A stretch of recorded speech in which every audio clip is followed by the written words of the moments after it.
ভাবছিলাম যে ইশিকি উৎসুকি এতটাই পাওয়ারফুল যে যাকে নারুটোর সাসকি মিলেও হারাইতে পারতেছিল না, কিন্তু বুঝতেছি না মাদারা তাকে কিভাবে এত টপ করে ফাইট দিতেছে। আমার তো মনে হয় সে ইশিকির এই এক্সপ্লোশনটা থেকেও বেঁচে গেছে। আর আমরা দেখতে পাই যে আসলেই তাই মাদারা নিজের ট্রু সুসানো অ্যাক্টিভেট করে ফেলছে। এখানে আমরা আরো দেখতে পাই যে মাদারা উচিয়ার সুসানোটো হালকা পাতলা ড্যামেজ হয়ে গেছিল। এর মানে একটাই দ্বারা ইশিকির এক্সপ্লোশন আসলে অনেক বেশি পাওয়ারফুল ছিল। মাদারা উচিয়া ইশিকিকে বলে যে তোমার এই অ্যাটাকটা আসলে ইমপ্রেসিভ ছিল, কিন্তু আমি জানি এই অ্যাটাকটা ব্যবহারের কারণে তোমার নিজের অনেক বেশি ড্যামেজ হয়েছে, কারণ তুমি এই এরিয়াটাকে ডিস্ট্রয় করে ফেলতে চাইছিলা। মাদারা উচিয়া এখানে ভাবে যে আমি ওর দৈজুৎসু আগেই সিল করে দিছি, আর এত বড় এক্সপ্লোশনের কারণে তার চক্র একটু হলেও শর্ট হয়েই গেছে। আমার খুব তাড়াতাড়ি এটাকে শেষ করতে হবে। আমি নিজের সুসানোর কারণে এখানে বেঁচে গেছি। কারোর কাছে যদি আমার মতো এরকম স্ট্রং সুসানো ব্যাকআপ না থাকে তাহলে সেই অ্যাটাক থেকে বাঁচতেই পারবে না। মাদারা উচিয়া এখানে বলে যে উৎসুকি তুমি কি বুঝতেছো, এখন আমি তোমার আজরাইল। উৎসুকি এখানে বলে যে হ্যাঁ অবশ্যই, তুমি দিনের বেলা ভালোই স্বপ্ন দেখতে পারো। মাদারা উচিয়া এখানে এত বেশি রেগে যায় যে সে গ্রেট ফায়ার ইনসেন লেভেলের ফায়ার স্টাইল দিয়ে অ্যাটাক করে দেয়, কিন্তু ইশিকি উৎসুকি এখানে নিজের কার্মার মাধ্যমে মাদারার এই ফায়ারটাকে অ্যাবজর্ব করে ফেলে। মাদারা উচিয়া এখানে ভাবে যে আচ্ছা এদিকে নিনজুৎসু অ্যাবজর্ব করতে পারে। ইশিকি এখানে আবারও ব্ল্যাক রড সামন করে এবং মাদারার দিকে অ্যাটাক করে দেয়, কিন্তু মাদারা উচিয়া নিজের সুসানোর মাধ্যমে সেগুলোকে ডিস্ট্রয় করে ফেলে। মাদারা উচিয়া এখানে ভাবে যে এই রডগুলো আসলে অনেক বেশি ফাস্ট, আমার সতর্ক থাকতে হবে।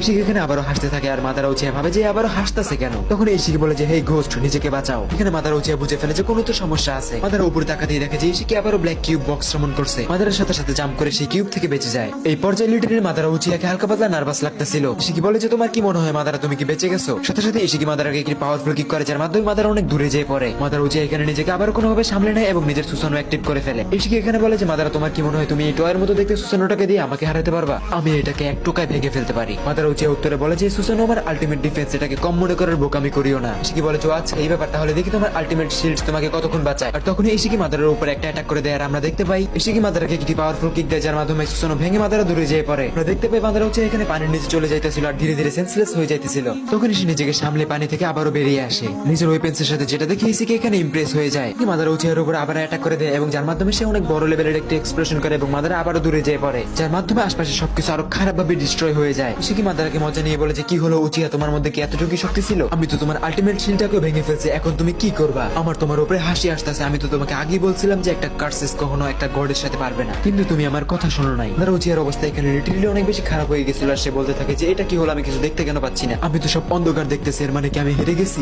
আমি আমার লাইফে কতগুলো যুদ্ধ করছি, কিন্তু আমি সব হেরে গেছি। আমার কি আসলে আর কোনো ভ্যালু নেই? আমি না হইতে পারছি একটি ভালো ভাই, না হইতে পারছি একটি ভালো বন্ধু। আমার এখন নিজের উপরে ঘৃণা